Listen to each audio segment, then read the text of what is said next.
All right, a big welcome to John Isner coming to us from Dallas, not too far away from where I am in Fort Worth.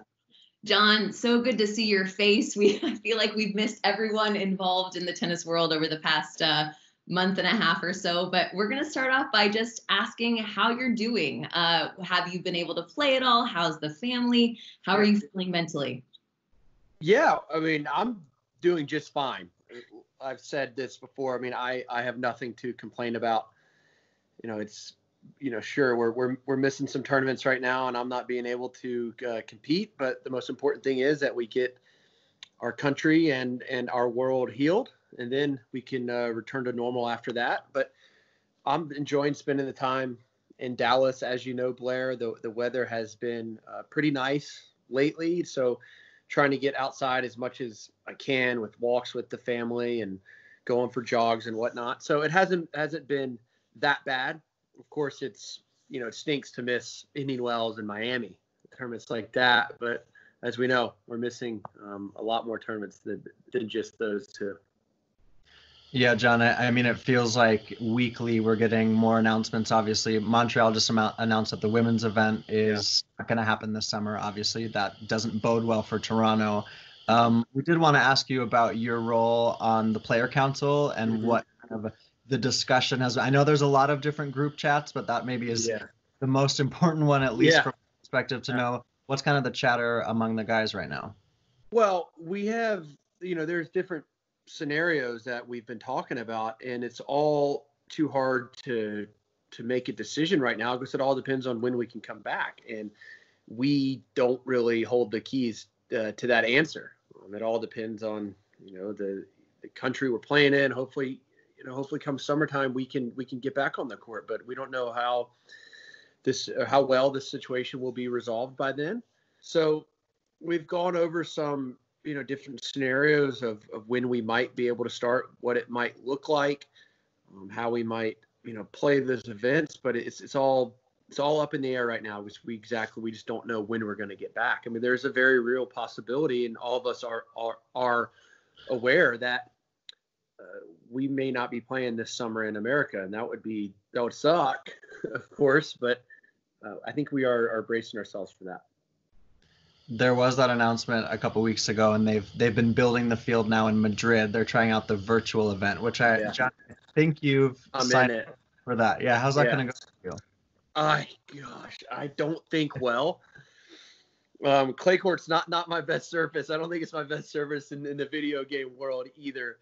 I believe I have to play with myself, or maybe I don't. I don't know, but I better have a good serve in that game because I'm gonna get destroyed otherwise. I love though that you're a good sport and you were like, why not try? Yeah, no, it's cool. I'm happy to be invited. I'm glad that they thought of me. I know Rafa's going to be playing in it, and the field of virtual players is pretty strong. So hopefully we can put on a good show.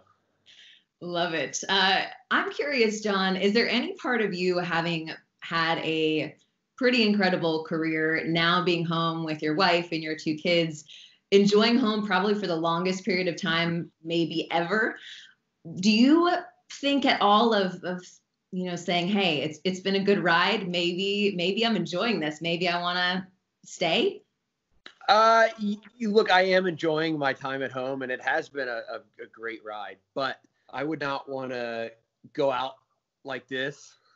So look, I'm looking forward to getting back on the court, and I'm training as if I will be back on the court as soon as possible. I'm lifting as much weights as I can at home, and I'm riding the Peloton a lot as well. So I actually really feel like I'm staying in very good shape. I'm not letting myself go by any means.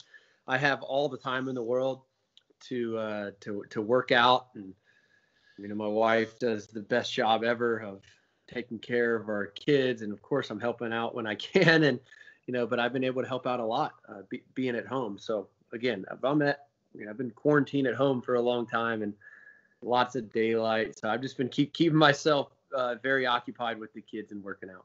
Great. Well, that's good news for us. We certainly want to see you around for as long as possible, holding it down for the American men. But you actually mentioned something. I had a question that I wanted to ask today, and gave me my segue. You talk about the Peloton. As you know, as we've mentioned, I don't live far away. I have friends in Dallas. They have told me that they've spotted you at SoulCycle. Oh yeah. In the past. And it was hard for me to envision this because I mean, does the seat go up that high? I spin. How does it work?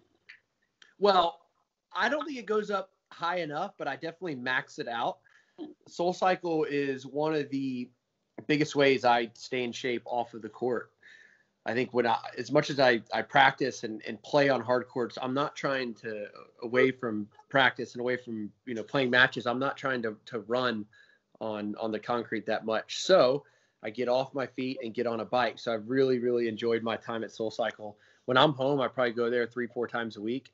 Of course, that's not available right now, and that's why I've been riding on the Peloton a lot. I think it's a great workout, and it's super easy on the body. That's why everyone does it, and I'm no different. So I think it's a great way to stay in shape. Love it. And of course, you were scheduled to have your first charity event on SMU courts in just like a week and a half or so. Obviously, that can't go ahead as planned, but what are the future plans for that? It's an awesome initiative. Well, thank you, Blair, for asking. Again, we don't know exactly. Ideally, we would hold it in the fall sometime in our off season, but our off season could look different because, again, there are scenarios out there where we are playing in November and December. These are options that are on the table for us. So as far as nailing down a date for this inaugural event of mine and in our family foundation, we can't set that date just yet, which is kind of annoying. But again, everyone's dealing with this and we're no different.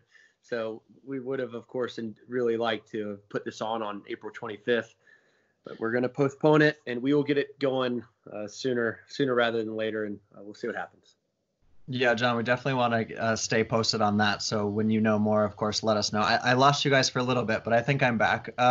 John, I wanted to follow up with what Blair was saying of your time at home, obviously, but has it almost been a nice blessing in disguise, or do you feel like you're healing up the body in ways that you didn't have the opportunity to in the past?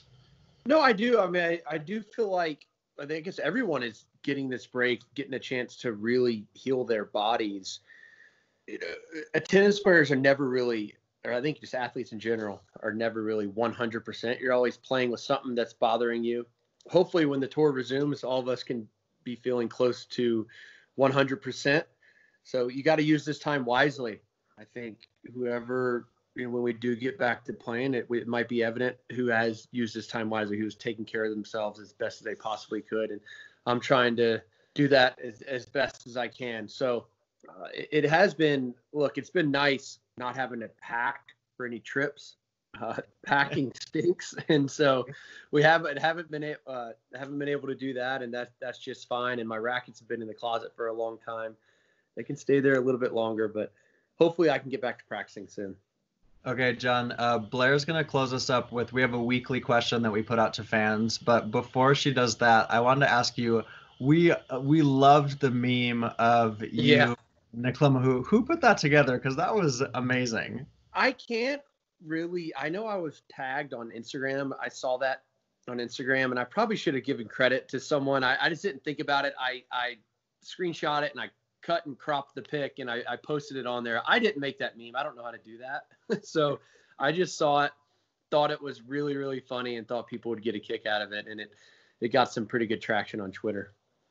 Love it. And as Nick said, I'm going to close us out. John, we have a weekly question. We call it the Your Serve question. And this week, I'm sure if you've been on social media, which it sounds like you have, everything is about the quarantine houses at the moment. Who do you want in your house? And so we did kind of like an a la carte. So if you could pick 4 players or tennis personalities, doesn't necessarily have to be people on tour right now, 4 people for your quarantine house, who are you picking and why?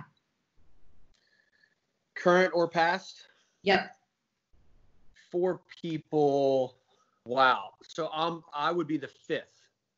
Correct. Okay. All right. So, I mean, I think you gotta, for any situation like this, you gotta go with the greatest. So I'm gonna choose Serena as one.